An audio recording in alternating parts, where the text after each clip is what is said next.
नमस्कार, मैं हूँ वर्षा और आज हमारे इस प्रोग्राम में हम बात करने वाले हैं एजुकेशन पर।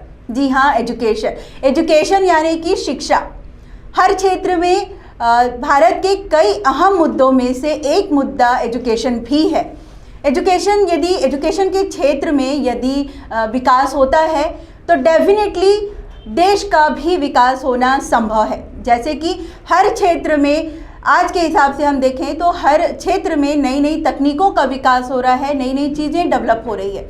वैसा ही एजुकेशन के क्षेत्र में भी नई नई तकनीकों को अपनाया जा रहा है, विकास हो रहा है और उन तकनीकों को लेकर के जो है स्कूल भी जो है अपने बच्चों को उन तकनीक के बारे में सिखा रहे हैं। इन्हीं तकनीकों को समझाने के लिए हमारे साथ में बहुत ही खास शख्स मौजूद हैं स्टूडियो में, कैप्टन उन्नी कृष्णन सर। सर, आपका बहुत बहुत स्वागत है। सर से कैसे हम सबसे पहले आपसे ये जानना चाहेंगे कि आपने जब सेना में अपना अहम भूमिका आपने निभाई है, उसके बाद में आप कैसे एजुकेशन के क्षेत्र में आपका आना कैसा हुआ? मैं एक्चुअली OTA में ऑप्शन होता है कि अफसर 5 साल के लिए रहे या कंटिन्यू कर सकें। मैंने 5 साल के बाद फ़ौज छोड़ने का डिसाइड किया था और उस टाइम पे जब मैंने अपना सेकेंड करियर शुरू किया, मैंने शुरू किया था एडवर्टाइजिंग में। और करीब 5 साल मैंने एडवर्टाइजिंग किया। उस दौरान मैंने एक सर्वे किया था ऑन एजुकेशन। एक किसी कंपनी को सर्वे चाहिए था of setting up a new school और इसके लिए हमने काफ़ी, मेरे टीम और मैंने साथ में हमने काफ़ी मेहनत किया और हमने उसको काफ़ी हमको इंटरेस्टिंग लगा। तो जब वो प्रोजेक्ट हैंडओवर हुआ तो हमने सोचा कि हमको इसको थोड़ा और सीरियसली सोचना चाहिए और उसके बाद मेरे 2 और दोस्त हमने साथ के मिलकर एक इंटरनेशनल स्कूल शुरू किया बेंगलोर में। वो मेरी शुरुआत थी एजुकेशन की। ओके, तो जैसे कि हमने बताया कि इंसान किसी भी फील्ड का हो, बट सर में वो कौशलता थी जो उनको लगा कि वो एजुकेशन में भी अच्छा काम कर सकते हैं और सर बहुत अच्छा काम कर भी रहे हैं। तो सर, जैसे कि हमने बात की कि तकनीक एजुकेशन के क्षेत्र में बहुत सारी नई नई चीज़ों का समय के हिसाब से डेवलपमेंट हो रहा है। तो सर, आज हम आपसे जानना चाहेंगे कि प्रोफिशिएंसी टेस्ट होता है, तो हम उसके बारे में आपसे जानना चाहेंगे कि एग्जैक्टली वो टेस्ट क्या होता है? अभी हर जगह पे मैं इसकी शुरुआत में इससे कहता हूँ कि ये सीज़न है एडमिशन का। जी बिल्कुल। चाहे वो IIT का एडमिशन हो या किंडरगार्टन स्कूल का एडमिशन हो, हर जगह टेस्ट होता है। एंट्रेंस एग्ज़ाम जो वर्ड है, ये सबसे ज़्यादा डिस्कशन हम लोग सब देखते हैं। तो अगर हम देखें तो हर जगह पे हमारी एडमिशन होती है हमारे एडमिशन टेस्ट के रिज़ल्ट पर। बट एक्चुअली हमें देखना चाहिए कि अगर आपका कैपेबिलिटी है, और कैपेबिलिटी क्या है? आपकी काबिलियत, और काबिलियत comes from your proficiency. And ये worldwide proficiency age dependent होता है, जिसका मतलब कि अगर आप 8 साल के हो तो आपका प्रोफिशिएंसी मैथ्स में इतना होना चाहिए, साइंस में इतना होना चाहिए, इंग्लिश में इतना होना चाहिए या किसी और सब्जेक्ट में होना चाहिए। तो वो जो प्रोफिशिएंसी है वो है प्रोफिशिएंसी टेस्ट के हिसाब से होना।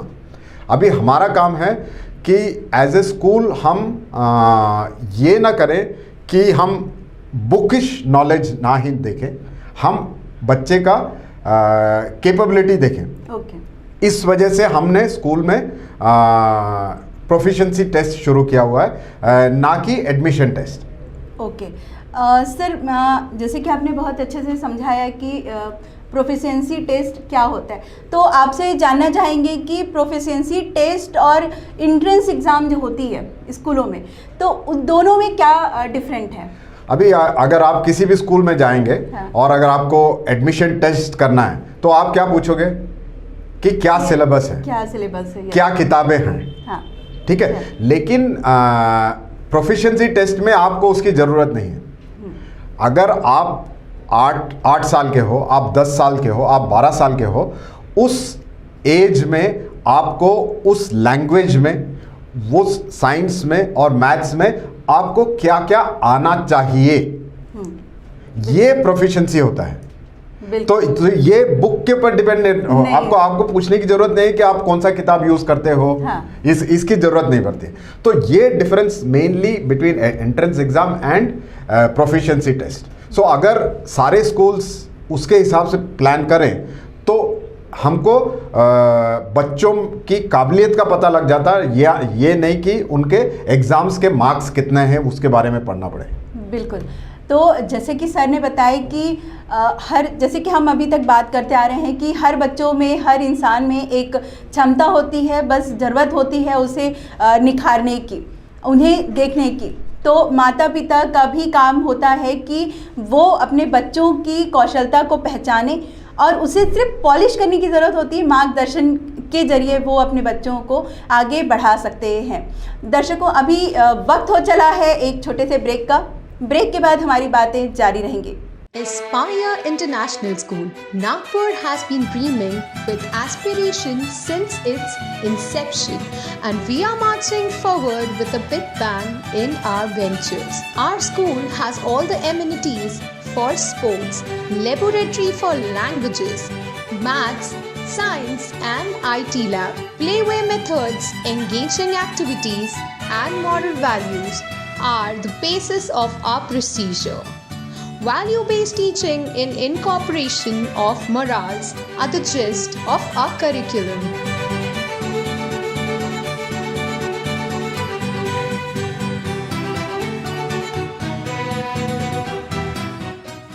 Welcome back. जैसे कि अभी तक हमने जाना कि प्रोफिशिएंसी टेस्ट और एंट्रेंस एग्ज़ाम में क्या डिफरेंट, मतलब क्या कैसे वो अलग होता है। तो सर, जैसे कि आपने अभी इतने अच्छे से आपने बताया कि प्रोफिशिएंसी टेस्ट क्या होता है और एंट्रेंस एग्ज़ाम में दोनों में क्या अंतर होता है, तो सर अभी हम जानना चाहेंगे आपसे कि जब बच्चे ये दोनों एग्ज़ाम की जब तैयारी करते हैं तो बच्चों का माइंड सेटअप वो किस तरह से, क्योंकि दोनों एग्ज़ाम जो होती है, एक टेस्ट होता है, एक एग्ज़ाम होती है, तो दोनों की एक अलग अलग चीज़ें होती है, प्रिपरेशन अलग अलग करनी होती है। तो उस समय बच्चों का माइंड सेटअप क्या रहता होगा? सबसे पहले तो किसी भी स्कूल में दोनों चीज़ नहीं होती है। ओके। हर स्कूल में एंट्रेंस एग्ज़ाम होता है। ओके। बहुत कम स्कूल मिलेंगे आपको जहाँ पे प्रोफिशिएंसी देखा जाता है। ओके। क्योंकि इसमें सबसे बड़ा रीज़न है कि अगर आप एंट्रेंस एग्ज़ाम करते हो तो आपको सिर्फ क्वेश्चन और आंसर, तो ये कोई भी टीचर क्वेश्चन और आंसर दे सकता है और कोई भी करेक्ट कर सकता है। लेकिन अगर आप प्रोफिशिएंसी टेस्ट देखोगे तो उसमें टीचर को उस आंसर को कि उससे बच्चे का कितना अंडरस्टैंडिंग है ये समझना थोड़ा मतलब टीचर के लिए ज़्यादा इम्पोर्टेंट है। बिल्कुल। क्या होता है, बच्चों के लिए तो आप जो भी पेपर दोगे वो तो करना है उनको, बट अगर स्कूल सही तरीके से अपना प्लान करे और हम अगर उसको प्रोफिशिएंसी टेस्ट करेंगे तो उससे क्या होगा, हमको एक्चुअली पता लगेगा कि ये बच्चा मैनी ए टाइम उसको अपॉर्चुनिटी नहीं मिला, इसलिए हम उसका टैलेंट नहीं देख सके। बिल्कुल। सो ये तो बच्चे को प्रिपरेशन में कोई डिफरेंस नहीं है। बच्चे को तो सिर्फ क्वेश्चन पेपर देना है। ये स्कूल का प्रिपरेशन है कि क्या आप प्रोफिशिएंसी टेस्ट देखना चाहते हो या आप एंट्रेंस एग्जाम देना चाहते हो। अगर आप एंट्रेंस एग्जाम करा रहे हो तो उसका क्वेश्चन आंसर करेक्शन मार्क्स आप दे सकते हो। हाँ, आपके बच्चे को इतने नंबर आए हैं तो आपको एडमिशन हो सकता है या नहीं हो सकता। लेकिन प्रोफिशिएंसी टेस्ट में क्या है कि स्कूल फिर समझता है कि हाँ, इस बच्चे को इसने अभी तक ये नहीं किया है बट लगता है इसमें काबिलियत है। तो बच्चे को प्रिपरेशन नहीं है बट स्कूल का प्रिपरेशन बहुत जरूरी है कि इन दोनों में से ऑप्शन करे कि क्या करना चाहिए, क्या उनके लिए इम्पोर्टेंट, क्या करना चाहिए। बिल्कुल। सर ने जैसे बताया और हमने भी अभी तक जाना कि माता पिता के साथ साथ जो है स्कूल की भी एक बहुत बड़ी जिम्मेदारी होती है कि वो बच्चों के जो तकनीकी जो चीज़ें हैं, उनकी जो स्किल है उस पर ज़्यादा ध्यान देना चाहता है या फिर एंट्रेंस एग्ज़ाम पर। तो सर हम आपसे जानना चाहेंगे कि इसका बच्चों के फ्यूचर पर किस तरह से प्रभाव पड़ेगा, आने वाले जनरेशन में उसका क्या प्रभाव होगा?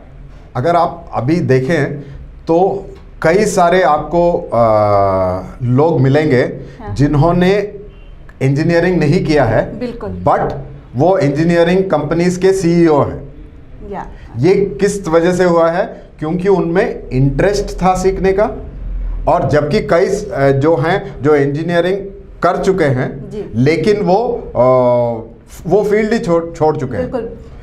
उन्होंने हो सकता है इंजीनियरिंग किया हुआ बट आज मीडिया हाउस में काम कर रहे हैं या मार्केटिंग में काम कर रहे हैं, तो इस पे डिपेंड करता है। तो ये डिफरेंस जो ये है, अगर स्कूल्स का ये जो खासकर मैं देख रहा हूँ कि नागपुर में सारे पेरेंट्स चाहते हैं कि हम सभी बच्चे इंजीनियर या डॉक्टर हो जाएं। बिल्कुल। लेकिन सारी दुनिया में सिर्फ डॉक्टर और इंजीनियर ही नहीं, हमें कई सारे लोग भी चाहिए होते हैं। बिल्कुल। यदि किसी चीज़ में यदि सारे बच्चे यदि डॉक्टर और इंजीनियर ही बन जाएं तो फिर हर क्षेत्र में फिर देश कैसे डेवलप होगा? इसलिए हमें ज़रूरत है कि हर क्षेत्र में बच्चों को हर क्षेत्र की जानकारी बचपन से ही दी जाए, और जो माता पिता हैं साथ ही साथ स्कूल की भी जिम्मेदारी होती ही है, क्योंकि आधे से ज़्यादा समय वो बच्चे जो हैं वो स्कूल पे अपना समय बिताते हैं, और तो इसीलिए स्कूल की भी एक बहुत बड़ी जिम्मेदारी होती है कि वो हर बच्चों पे वॉच करें और उनमें हर बच्चों में कौन सी क्षमता ज़्यादा है, कौन से विषय, क्योंकि आजकल जो पहले के समय में केवल 5 से 6 सब्जेक्ट ही हुआ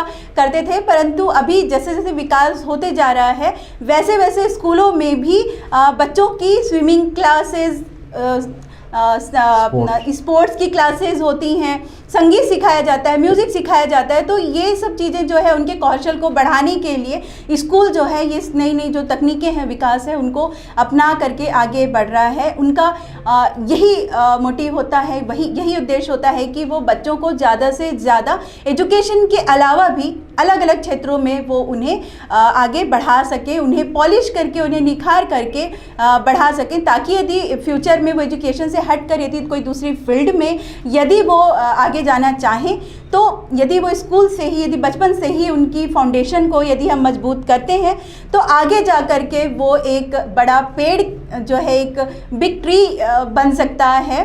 तो सर मैं आपसे पर्सनली आपसे ये जानना चाहूँगी कि यदि पूछा जाए कि दोनों एक प्रोफिशिएंसी टेस्ट और एंट्रेंस एग्ज़ाम में यदि आप सबसे ज़्यादा महत्व किसे देना चाहेंगे?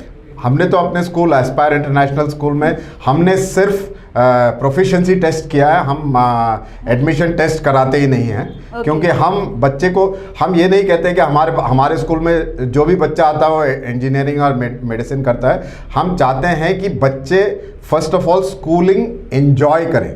बिल्कुल। और इसके लिए हमारे क्लासरूम साइजेस बहुत छोटे हैं। हम 25 to 30 मैक्सिमम स्टूडेंट्स का क्लास करते हैं, जिसमें टीचर का ज़्यादा पर्सनल अटेंशन रहे, और ऑल्सो उसमें हम उसको अलग अलग तरीके से, अभी जनरली आप क्लास देखोगे तो जो टीचर है वो क्लास के मिडिल में, मतलब जितने, अगर आपके पास 5 बच्चे बहुत इंटेलिजेंट है और 10 बच्चे जो कम हैं, उनसे बीच में, तो वो दोनों छूट जाते हैं, क्योंकि टीचर का क्लास हमेशा सेंट्रल में चलता है। बिल्कुल। इससे क्या होता है कि आपने देखा होगा कि स्कूल में सबसे ज़्यादा बदमाश बच्चे वो होते हैं जिनको कुछ नहीं समझ में आ रहा है तो वो क्लास डिस्टर्ब करते हैं, या उनको ऑलरेडी समझ में आ गया तो उसको हम वो बाकी को काम करना नहीं देते। तो इसलिए टीचर को हमेशा 3 लेवल्स पे अपना क्लास चलाना चाहिए, जिसमें से एक average class which is the normal class which is running. The teacher should have एक एनरिच्ड वर्कशीट, जिसमें जो बच्चे स्मार्ट हैं उनको ऑलरेडी वो दे दिया जाए, ताकि वो बिजी रहें कि वो अपना प्रोग्राम मतलब स्टडी जारी रखें। द नॉर्मल क्लास को आपने क्लास वर्क दिया हुआ है, और जो बच्चों को समझ में नहीं आया उनके साथ टीचर को स्मॉल ग्रुप में काम करना चाहिए। तो इस तरीके से अगर स्कूल रन करता है तो उनकी प्रोफिशिएंसी का भी पता लग जाता है और उनका अपॉर्चुनिटी भी बढ़ जाता है कि आपको पता लगे कि पेरेंट्स के साथ जब आपका पीटीएम होता है बोल सकते हैं कि आपके बच्चे में भले ही उसके मार्क्स इसमें कम है लेकिन ये हाँ ही और she good in art, is he good in dance, ये चीजें, तो ये डिस्कशन पेरेंट मीटिंग में मार्क्स पे नहीं होना चाहिए बट बच्चों के काबिलियत को भी, हाँ, तो ये हमारा मेन इंटेंशन है हमारे स्कूल में। तो मैं तो इस तरीके से वर्क करता हूँ। मैं टीचर्स को भी परेशान करता हूँ कि आप लोगों को ज़्यादा बच्चों पे ध्यान और हाँ नई नई चीज़ें जाननी चाहिए। ये नहीं बोलें कि भाई नहीं ये किताब में है या नहीं है, ये वाला जो अगर हम फिजिकली हम हाँ सिस्टम अलग कर दें तो शायद, और ये आप देखोगे कि नए एजुकेशन पॉलिसी में ये सारी चीज़ें इन्वॉल्व है। बिल्कुल, अभी भारत सरकार के द्वारा भी हाँ, इस पे तकनीकी शिक्षा पे ज़्यादा जोर दिया जा रहा है ताकि बच्चों को और भी ज़्यादा डेवलपमेंट के साथ में और भी ज़्यादा चीज़ें सिखाई जा सके, ताकि जो है वो आगे फ्यूचर में अब उनके पास में बहुत सारे अपने कैरियर को लेकर के बहुत सारे जो है वो ऑप्शन वो खुद ही डिसाइड कर सके। हाँ बिल्कुल, खुद ही डिसाइड कर सके। केवल उनके माइंड में ये ना हो कि हमको सिर्फ और सिर्फ सीमित चीज़ें ना हो कि हमको सिर्फ डॉक्टर ही बनना है या इंजीनियर बनना है या वकील बनना है। उनके पास में बहुत सारे